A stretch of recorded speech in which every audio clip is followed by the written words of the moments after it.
reading from the Holy Gospel according to Matthew. Glory.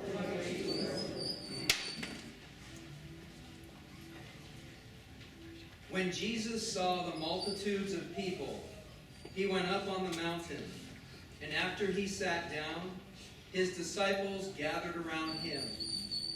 He opened his mouth and began to teach them, saying, "Blessed are the poor in spirit, for theirs is the kingdom of heaven. Blessed are those who mourn, for they shall be comforted. Blessed are the meek and lowly, for they shall inherit the earth. Blessed are those who hunger and thirst for justice, for they shall be satisfied. Blessed are the merciful, for they shall receive mercy. Blessed are the pure in heart, for they shall see God. Blessed are the peacemakers, for they shall be called the children of God. Blessed are those who have been persecuted for the sake of righteousness, for the kingdom of heaven belongs to them. Blessed are you when people insult you and persecute you and falsely utter all kinds of evil against you, because you are my followers. Rejoice and be exceedingly glad, for great is your reward in heaven." My brothers and sisters, the gospel of the Lord. Praise to you, Lord Jesus Christ.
As if I have something really to say this morning. But today we celebrate the feast of St. Francis of Assisi, who is perhaps the most popular saint of all, next to Jesus and the Virgin Mary. He's greatly loved, and for good reason. St. Francis has given us so much. How many here in the church today speak Italian? Well, a little bit from Su Morano, a little bit from Bob Morano, and a little bit maybe my friend Tony Battaglia. He grew up listening to Italian, spoken in your home, right? No, they avoided that. Well, the reason I mention this is because in the Middle Ages, people who wrote and spoke in Italy wrote in Latin. Did you know that? Latin originates in Italy, and so people wrote in the Middle Ages in the Latin language. But the world was changing, and St. Francis of Assisi was a poet. Did you know he was a poet? He wrote beautiful poetry, and he wrote not in Latin, but he wrote in the language of the people, the vernacular called Italian. And so as a result of the writings of St. Francis, the Italian language spread throughout the Italian peninsula, and then spread throughout the world. So in a way, St. Francis is the start of many things, but he's also the father of the modern Italian language. I don't know if you knew that. Well, I worked for an Italian family once When I was 17 years old, in 1973, I got a job in an Italian restaurant owned by the Rossetti family. And they didn't speak hardly any English. But when they attempted to speak English to me, as I was their only employee for a long time, I would start to laugh. I was 17 years old, and when I heard them speak English in their heavy Italian accent, I would laugh. Because one of the things I noticed is that when Italian people speak English, they add more vowels than we really have in our language. Have you noticed that? And that's all because of St. Francis of Assisi. Did you know that? Well, this morning I want to welcome all our fellow earthlings who are here. The brother and sister dogs that you have brought. So now we have a full church, and I've been waiting a long time for this Sunday where I actually have a full church. And it's great to have all the brother and sister dogs and cats and whatnot here this morning to be blessed. So I won't speak for a long time because brother and sister dogs don't like it when I go on too long. So I'll keep this brief. I want to ask you a question. Did you see the rabbit this morning? Did you see the rabbit? No, you didn't. Well, this reminds me of a story I'm going to tell you. This is for the kids. One time I went to the doctor's office, and I've done a lot of that lately this past couple of years. One of the things I don't like about a doctor's office is the waiting room. Who likes sitting in a doctor's office waiting room? Raise your hand. See, none of you like it. I don't like it either. It's just so boring to be sitting in a waiting room waiting to see the doctor. And I often wonder, why don't you just make the appointment a half hour later and I'll just show up and you can see me right away. But I have to sit in the waiting room and I'm completely bored to death. And I have this great dread of being bored. So I look around the waiting room and I see that the waiting room is filled with all kinds of magazines sitting on the magazine rack or on the coffee table in the waiting room or on the couch or chair. And the problem with these magazines is they're usually 5 or 6 months out of date. And they are news magazines. So there's nothing new in any of them. And it's very frustrating to sit in a waiting room in a doctor's office and you dread being bored. And all they have is old magazines to look at. So I reached down and I grabbed the magazine and there was nothing of value to read. And then my eye started to wander again and I looked around and I saw on the coffee table a copy of the Highlights magazine. How many remember Highlights? It's a children's magazine. Oh, I wanted to look at that. But I was sophisticated as an adult and I couldn't be seen looking at a child's magazine. So I grabbed a copy of Time magazine, went over, scooped up Highlights into it. Isn't that clever? And I would sit there and look at the illustrations in the Highlights magazine, and everybody's thinking I'm reading the news. Isn't that clever? So I was turning the pages of my Highlights magazine. Michelle, have you ever read Highlights? Looked at it? Well, you will after today. Well, you know, I was going through the pages of the Highlights magazine, and I was looking at all the illustrations and pictures, and I enjoyed looking at pictures. It's more fun than reading text. Anyway, as I was looking at the very colorful pictures, I turned to one page, and the page had a big picture that covered the whole page, and I couldn't figure out what it was. It was a kaleidoscope of line and color everywhere.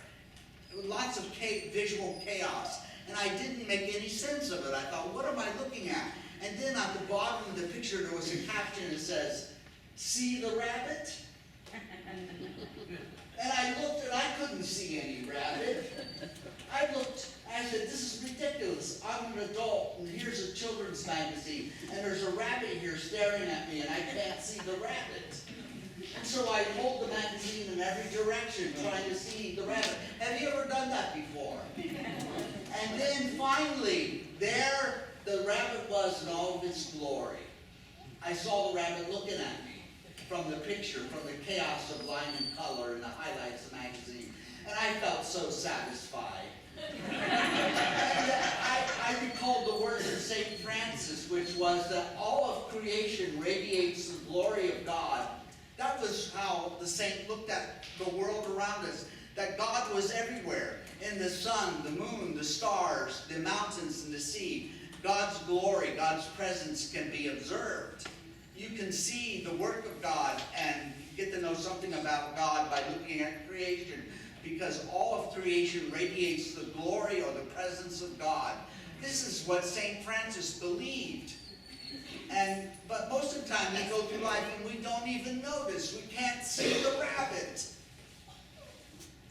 We can't see the glory of God radiating from all creation. Yet it is there. But we have a hard time seeing it. And so we look in every possible way. And then there's a moment in our lives when all of a sudden you see the rabbit. You see the glory of God radiating from all creation. And it transforms you. Now, something that I did when I was in that waiting room with this magazine of highlights is I started to wonder and ask all kinds of questions. You know, I began to speculate. We call that theologizing. So I began to speculate and wonder what this means.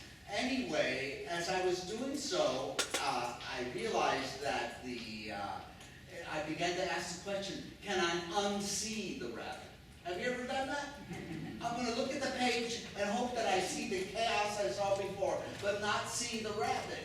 So I go back to the magazine of highlights and I stare at it every such way. And you know something? I couldn't help but see the rabbit every time. The rabbit would not disappear. Once I saw the rabbit, I always saw the rabbit.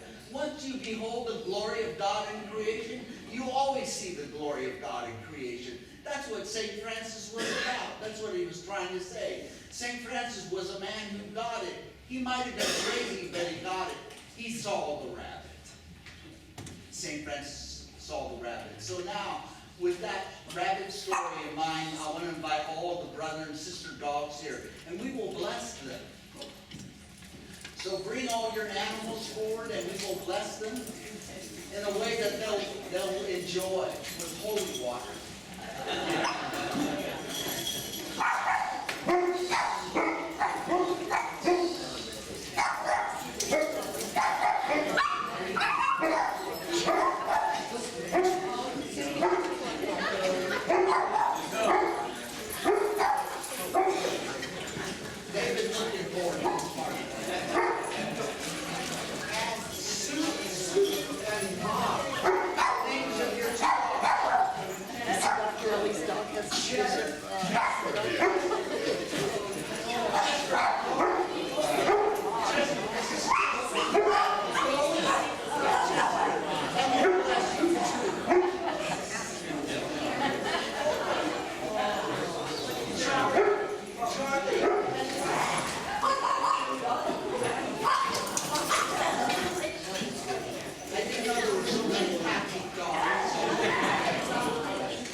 Oh, Daisy made it a new addition to your family. Look, Daisy, you're in a good house.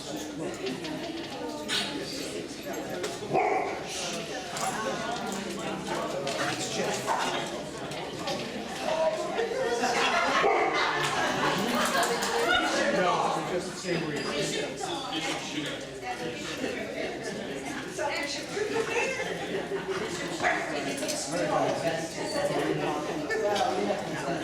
Very excited. I figured Sugar Bear. It's Chloe. I always do. You always think yes. It's easy result with me alone.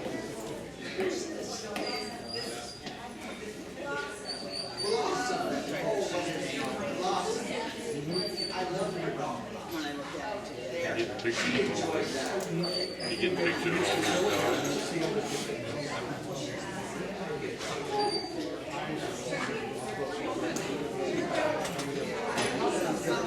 You couldn't find a dog to bring you.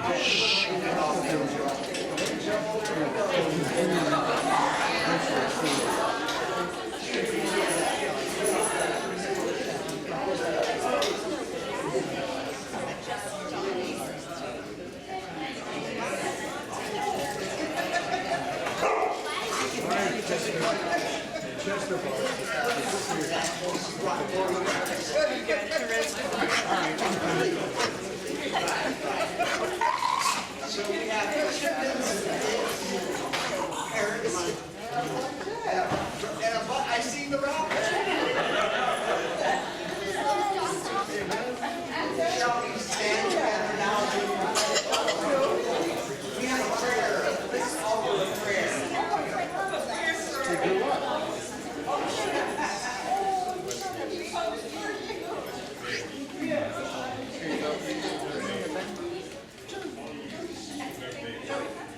Heavenly Father, our human ties with our friends of other species is a wonderful and special gift from you. We now ask you to grant our special animal companions your fatherly care and healing power to take away any suffering they have. Give us, their human friends, new understanding of our responsibilities to these creatures of yours. They have trust in us as we have trust in you. We are on this earth together to give one another friendship, affection, and caring. Take our heartfelt prayers and fill your will for suffering animals with healing light and strength to overcome whatever weakness of body they have. Your goodness is turned upon every living thing, and your grace flows from all your creatures. Grant to our special animal companions long and healthy lives. Give them good relationships with, and if you see fit to take them from us, help us to understand that they are not gone from us, but only drawing closer to you. Grant our petitions through the intercession of good St. Francis of Assisi, who honored you through all your creatures. We ask this in the name of Jesus Christ, your Son, our Lord, who lives and reigns with you in the Holy Spirit, one God, forever